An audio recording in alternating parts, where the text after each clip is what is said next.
Hi everyone! Welcome to Learn to Decode English. In this video, we'll practice natural English conversational listening skills while I share with you 5 things I wish I had known before I started learning my first second language. Let's get started.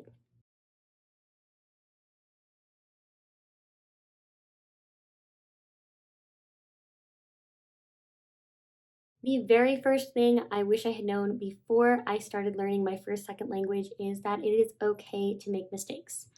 And I think even though we all know this, we don't necessarily take it to heart or take it seriously enough. Because when you are trying to speak out loud in a second language and you start making mistakes, it can feel really discouraging, or you might feel embarrassed or like you shouldn't be making these mistakes and start being hard on yourself, but it is really okay to make mistakes. Mistakes are actually a good thing because they're a sign that you're pushing yourself beyond your current skill set and gaining new skills. If you never make mistakes, it means you're not trying something new or challenging yourself at all. So mistakes are actually a good sign, and I think it's really important to look at these differently, and instead of feeling bad or embarrassed when you make a mistake, treat it like a new learning opportunity or a sign that you are gaining knowledge and gaining skills. Making mistakes doesn't have to be a bad thing, and it actually is a good thing, especially if you can change your frame of mind and look at them differently. The second thing I wish I had known before starting my first second language is that consistency is way better than quantity, and also quality, but right now I'll just discuss consistency.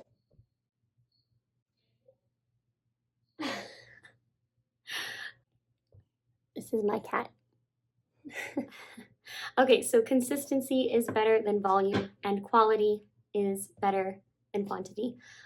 So for this part of the lessons that I learned learning my first second language, being consistent and studying for at least 5 minutes every day is way better than trying to cram on a Saturday and study like for 5 hours instead of studying a little bit every day. Of course, if you can increase your time studying every day, that is better, but by studying consistently instead of in random sprints and spurts of studying that are long and exhausting and cause burnout, it is way better to just be consistent. So if you only have a little bit of time to practice, try to aim for 10 to 15 minutes a day. If you can extend that, great. But being consistent is way better than trying to cram everything into one day. The third thing I wish I had known before learning my first second language is that language is not linear. And so what that means is your progress isn't going to just go up in a straight line. It's going to have ups and downs, and sometimes it will feel like it's going really fast and everything's going well, and other times it will feel like you're even going backward in progress, or you're forgetting things or not making nearly as much progress as you want to. So when you are studying language and trying to measure your progress, keep in mind that your progress is not going to just go up, up, and up forever. It's going to sometimes plateau or backtrack, or you'll need to do a little bit more studying. And even if you're putting in extra effort, it can sometimes feel like you are not making any progress, especially for intermediate level speakers. This is currently where I'm at in both of my target languages right now, except for my newest one, Spanish. But in my 2 current target languages, I am intermediate level. And at the intermediate level, a lot of people, myself included, experience what is called the intermediate plateau sometimes. And this is where your skills seem to kind of flatten out, and like it's harder to get past that B1 to B2 level, and you feel stuck there.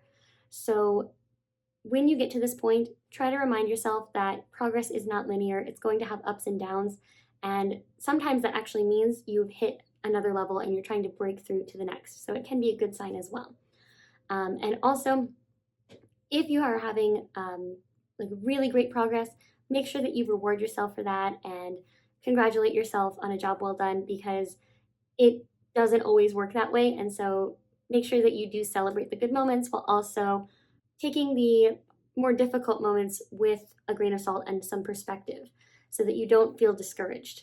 Ups and downs happen in the language learning process, and it's just a part of learning. It's essential for growth, and it is definitely just a part of it that we need to accept and kind of treat with respect and patience, because it's definitely a challenging point to get through, but you will get through it, and it is a challenge. And so next is to use what you learn as soon as possible. This can feel awkward at first because sometimes this even involves talking to yourself around the house or trying to use your vocabulary in sentences when you're all alone. So when you are trying to use what you learn, I think one of the best ways to do that is to try to speak out loud the words that you're seeing around you.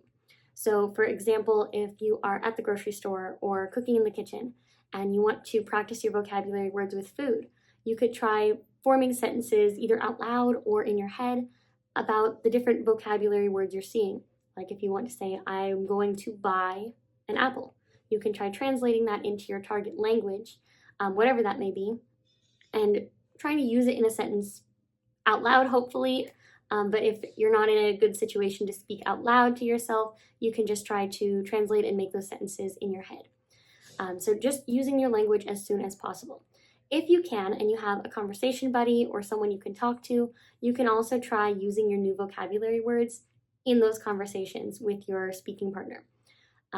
It's also helpful to try to push yourself outside of your comfort zone and use words that you may not be 100% confident with, but that you think if you use it in the conversation, you might learn what sounds right and what sounds wrong. Or if your conversation buddy is more advanced than you or is a native speaker in your target language, that person might even be able to help you correct your pronunciation or correct your grammar with that new vocabulary word you are using.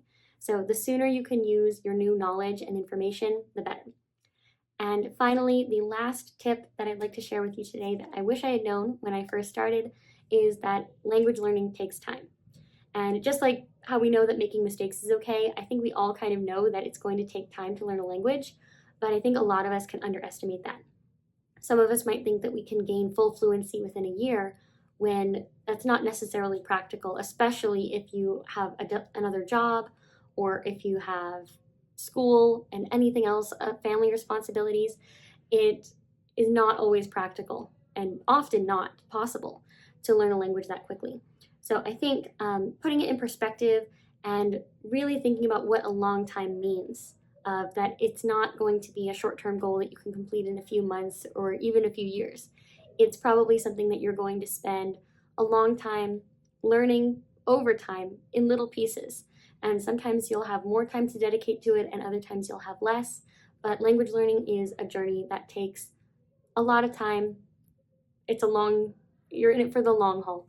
You're going to be experiencing the ups and downs over years of learning the language before gaining full fluency, and it's important to learn to enjoy the process. Because if you can enjoy the process and be patient with it and have fun learning the new vocabulary words or finding a way to make it more enjoyable for yourself, like maybe watching something that you're interested in your target language, it can make the process so much better and so much more productive. And if you can learn to enjoy it and have fun during the learning process, it's not going to feel like as long. And also just remember to be realistic when you are goal setting. Don't tell yourself that you're going to learn to speak Spanish in a month or learn to speak English in 6 months. Be realistic and try to set manageable mini goals along the way that make it easier to put it in perspective and measure your achievements on your schedule in a way that feels rewarding to you. So that's it for this video. Those are my 5 things that I wish I had known before I started learning my first second language. I hope you enjoyed these tips. Let me know in the comments if you agree with these tips or if you think that there are more or other tips that language learners should know when they are first starting to learn their second language. I would love to hear from you. Thank you so much for watching today's video, and I will see you in the next one. Until next time, always keep learning. Bye!